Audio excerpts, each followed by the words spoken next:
Hi, everybody. We're back here again. Another one of my favorite people from Toronto is with us today, Alison Manzer. We've been friends for quite a while now, I think since 2009. Another moment in history that felt kind of shaky. So I thought Alison would be a great person to bring on. I'll let you do a quick intro, but I thought you'd be a great person to come on just because you and I share really a deep passion for mentoring, for coaching people, especially law students and people early on in their legal career. I mean, there's more to it than that, but I think we both have a really strong passion for that. So just maybe give people a little bit of your background. I mean, your background could be a whole segment, but what do you want people to know about you? Well, Ron, thanks. And the answer is yes. I knew that it was about 11 years that we've been friends. I practice law in Toronto. I'm one of the senior partners at one of the larger Toronto law firms, Castles Brock. I have been at that firm for over 30 years, but I have been practicing for 42 years. And I think that for the purposes of the discussion that we've got today, the things that people need to know about me are probably three.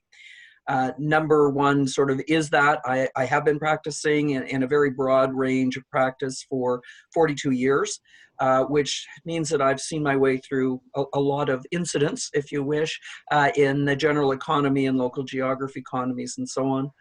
The second is that I am a lifetime learner. And part of that lifetime learning is both formal education, it's being a professor, it's being mentoring, it's learning from the people that I work with. I find I learn as much from the young people that I'm giving advice to as they do for me. And the third is that I am one of those incredibly lucky people who still gets up every day thinking, you know, I'm still having fun. Chances are it's going to be a really good day and I know I'll learn something.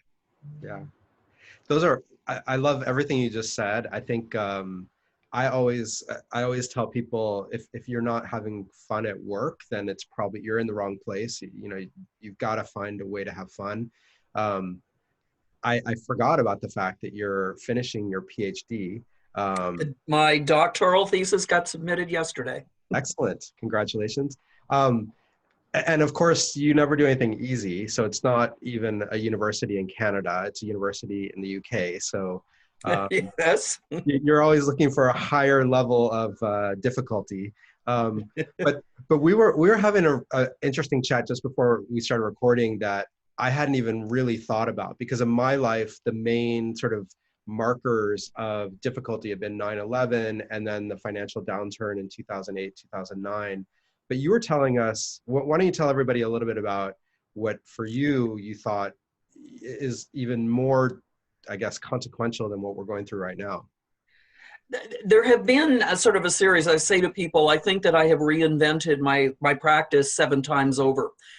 Because if you come back through the period of time from 1977 to today, certainly in Southern Ontario, but with variations in pretty much everywhere in North America, there have really been 7 major disruptions that would affect the way in which a lawyer would be able to enter practice and then be able to engage and build a practice. So this is a very, very long way from the first occurrence, if you wish, that has had a potential economic effect. And I'm going to say potential on this one because we don't know yet, a potential economic effect that would have a potential impact on how you would enter law, what you might do with law, what your career might look like, and how you might approach it. You know, the one thing that I know, having been through all of those various times, and some of them obviously further along in the credit crisis. I'm one of the few lawyers in North America that was actually able to keep a commercial finance team entirely together, no one being let go. That was not an easy task. But I've looked at it through there of all of the young lawyers that I've worked with, and I built a large practice with a large practice team sort of over the years, and I guess sort of somewhat slowly, but it meant that I got to look at a lot of young people. Every single one of the young people that I've worked with is in a rewarding career. They're not all still in the practice group with me, but they're all doing something that they're engaged in, that they're enjoying. They took different paths, often because of the intervention of one of these occurrences. Although I have to say that I have never had to let a lawyer go as a consequence of one of these. I've always found a way to keep the group together. It would be an inflection point that would cause them to think differently, look at things differently. And they have all come away from it in a really positive way. And I think that's important to realize.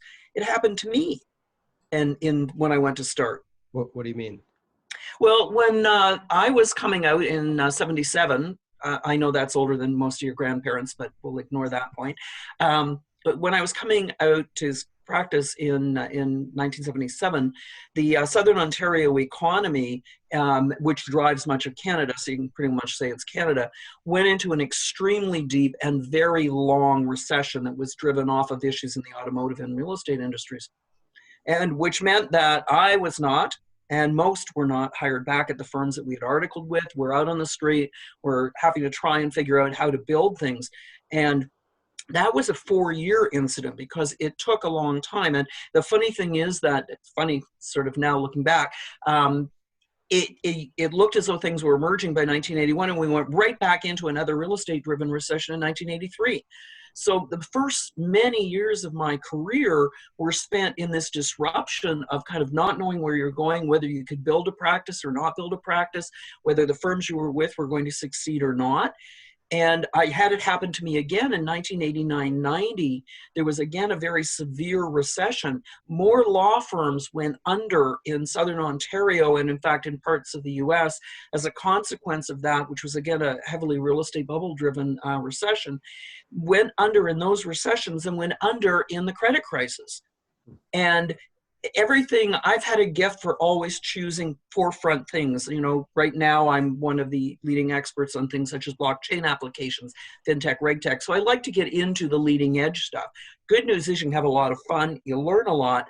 Bad news is that when the economy hits a rocky road, generally that practice is the first to get hit.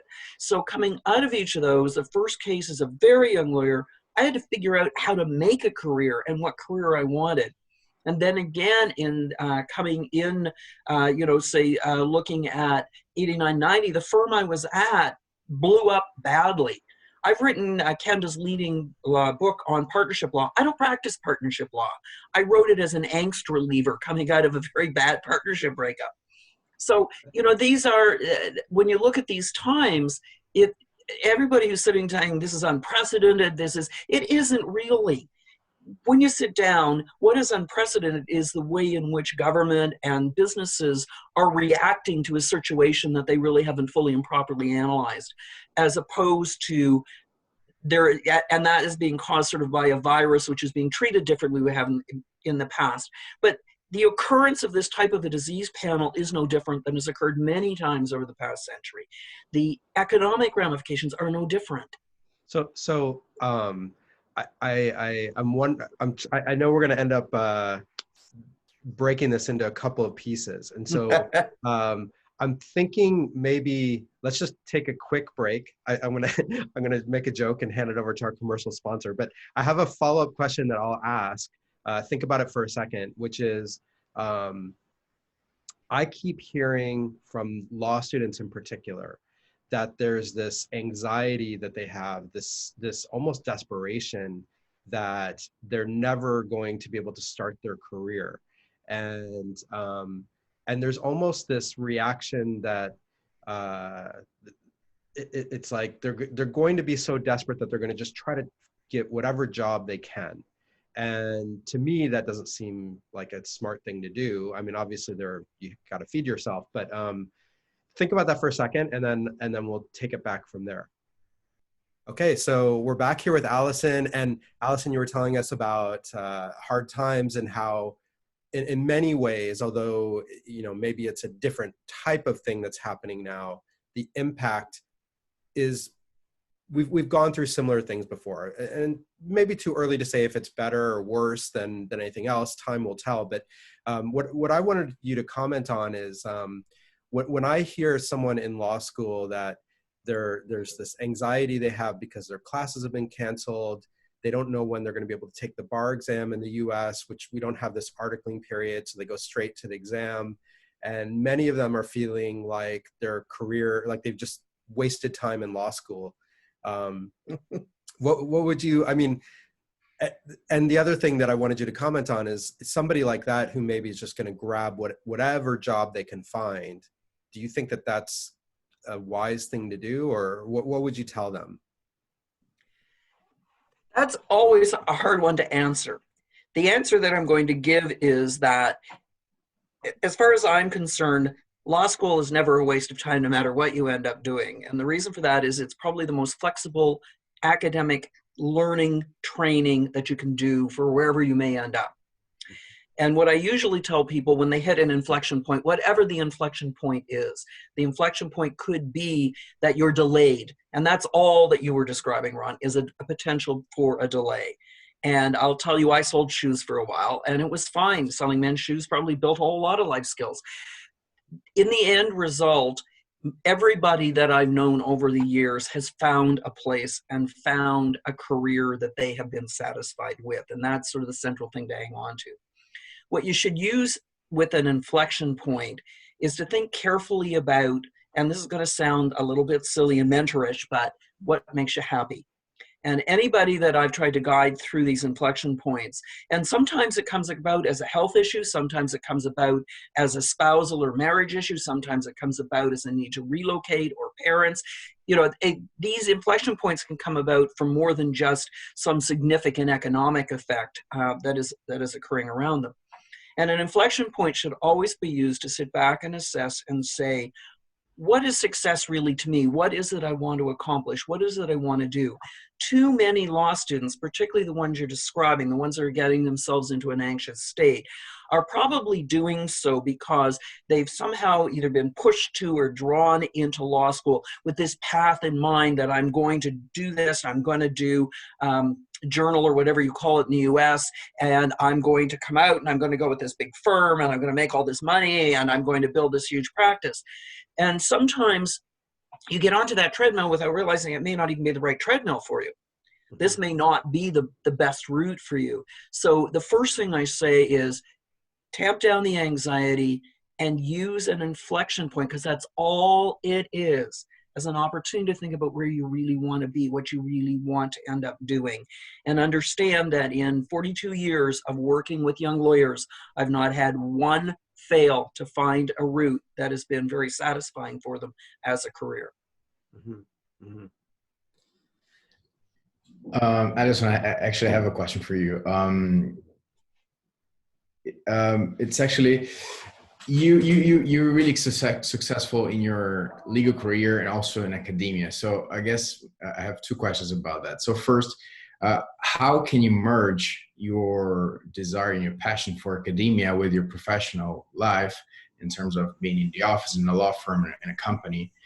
And I guess my second question is, could you maybe comment on how you have succeeded on that and any advice you may have for women in the legal profession? Well, that's two very different questions.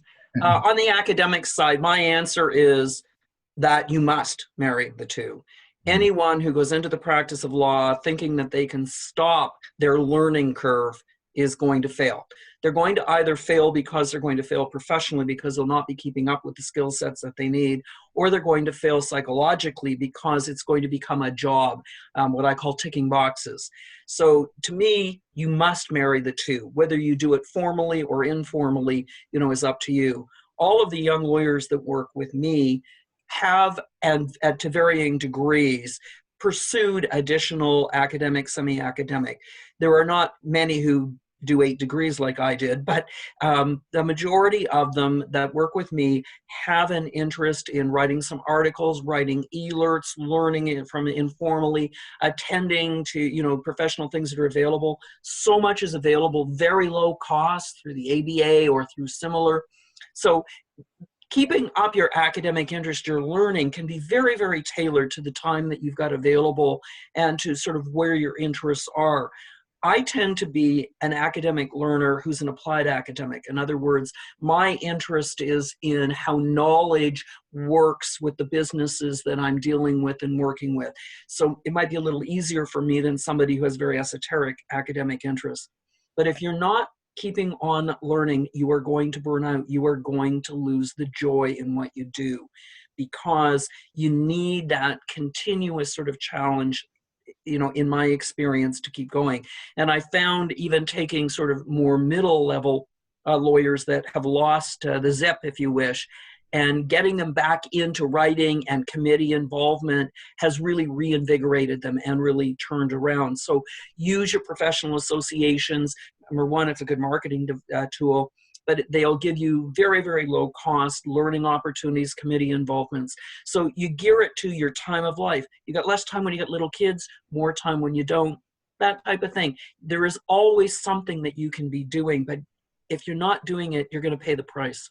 And Alison, before you get to the second point, sorry. Yeah, the harder one. Sorry to cut you off, but there was something that I wanted to interject here. So first of all, when I left the bigger place, it was part of a big accounting firm, and left to start my own firm. One of the things that I did really was to reactivate my creativity, and I spent every day reading and writing. And for someone else, it might be playing guitar, like Artur does, although his guitar is not hanging on the wall today. But I also it's sort of a moment of pride, because I want you to know that Artur, who's very early in his career, he's actually written a law textbook already on constitutional law in Brazil. I'm probably not getting the topic quite right, but why did you do that? You didn't have to do it. No, I didn't. But it's actually fascinating what Alison was saying. For me, it's kind of the same, because I think I'm on my best when I'm studying a lot, or when I'm really digging into the academic part of law itself. Because sometimes I can get lost in the nitty gritty of everyday life, and I guess the academic side, it kind of brings you a whole different and more complete part of the practice. It basically informed my practice, I would say. And when I left law school, I started 6 months later, a master's program in Sao Paulo, and then it led me to this thesis in freedom of artistic expression, and which now is leading to a book. So it was basically it was a lot of research, but also kind of a passion for the theme, and that's how it led to this book. There are two ways of doing academic pursuits. One is to sit back and passively absorb, and the other is to digest it and send it back out into the world, teaching, writing, lecturing. People ask me how I was able to build a successful career as a woman. And trust me, back in 1977, that was a very significant challenge. There are still some interesting sort of issues, but back then it was something that looked like an almost insurmountable possibility. I come from a very modest military family, female, coming into the sort of the major towers, if you wish, of Toronto. My chances of being able to succeed were somewhat less than none. And I am said to have been the most senior partner and a very senior partner at a large firm. And a lot of the way that I did it was by using that academic interest, using what it was that was going to drive my interest. Because as a woman, better now, but back in those days, you couldn't do what everybody did to build a practice. I couldn't go drinking with the boys. I couldn't, spend the time in the strip clubs. I couldn't go on the fishing weekends. That just simply wasn't going to work. So what I did was I decided very early to build it two ways. One was by professional involvements. And you might think it doesn't make sense to build your legal profession by being very active with the law associations, Canadian Bar Association, American Bar Association. But I turned that on its head. And in fact, I used that very heavily.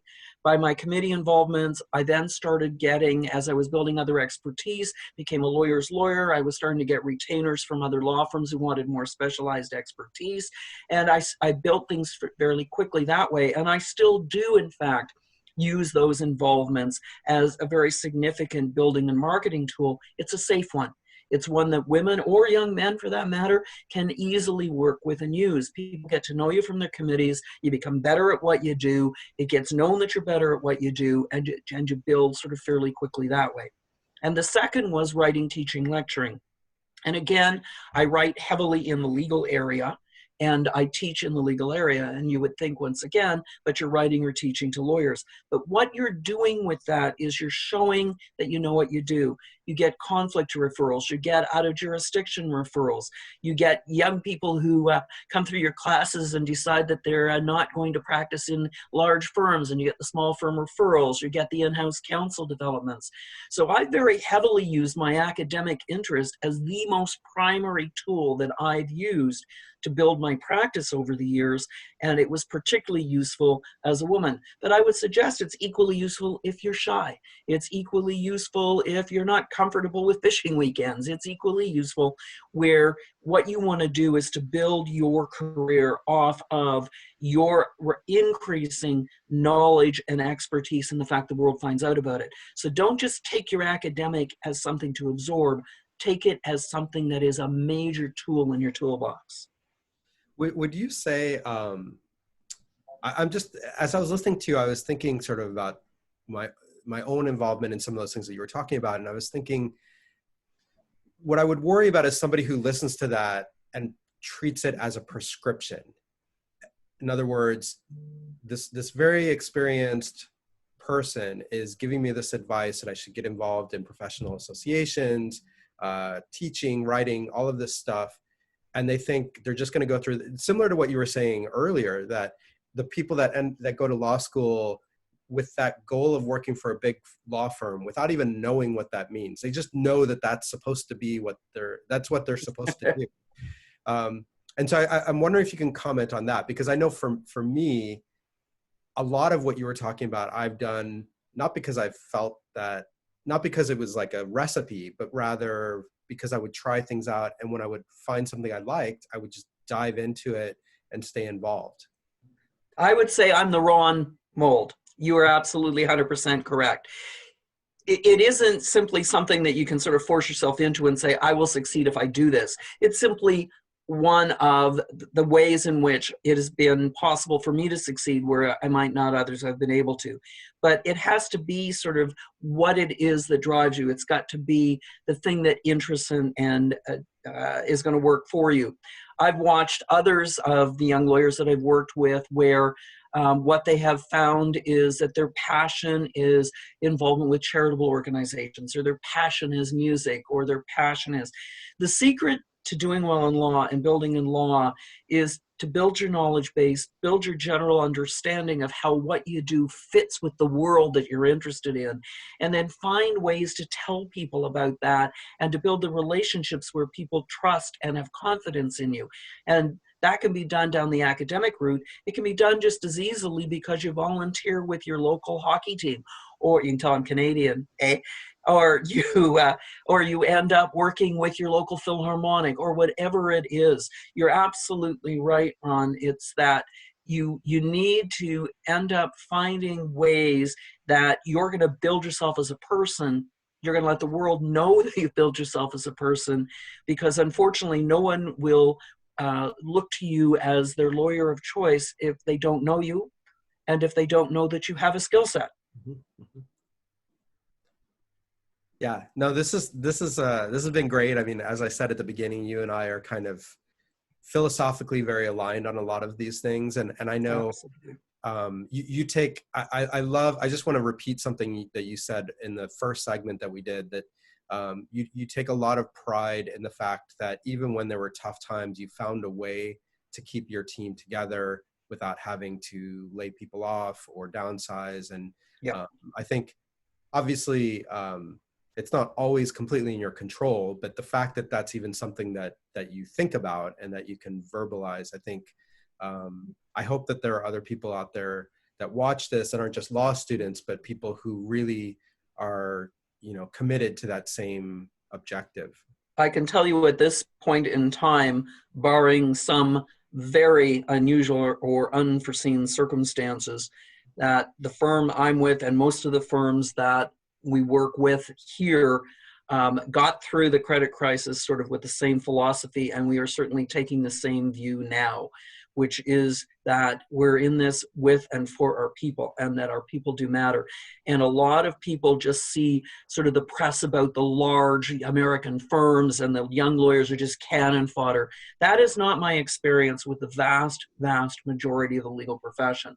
Most of the legal profession does care about their people. They care about the young people. They care about bringing them along. I can tell you that I know that that is predominant in most areas in the United States because of the things that we talk about, look at, and work with the American Bar Association. When I sit in my leadership roles there, that is one of our most key issues. How do we bring along? How do we assist? How do we further the careers of our young people? Yeah, yeah. Well, we've had a great conversation. I really appreciate you taking the time to be with us. I don't know, Artur, if there's anything. There's so much that we talked about, and I'm curious actually what's maybe one thing that resonates the most with you out of what we've talked about today. Oh yeah, well, it's a lot, but I guess the relationship between academia and professional life is really fascinating. So I guess it also helps other people to relate to that, because sometimes I had the feeling that people see it different paths in life, with your professional life, when you can actually unite both. So it was really fascinating to hear about your story. Good. I'm glad something would sort of be of interest and use. And I'd love to join you anytime. It's fun chatting and fun thinking through these things. Well, again, thank you, Alison. And I will definitely take you up on that. I have some ideas for, I mean, we could talk hours, but next time we all have to have a glass of wine in our hand, I think. But thank you so much again. We really appreciate you taking the time to be with us, and stay well, and we're all going to get out of this soon. That's the only thing that we can think. There is no question in my mind, of all the rocky roads I've been down, this, I think, is not going to be the most difficult. Yeah. Thank you. Talk to everybody soon.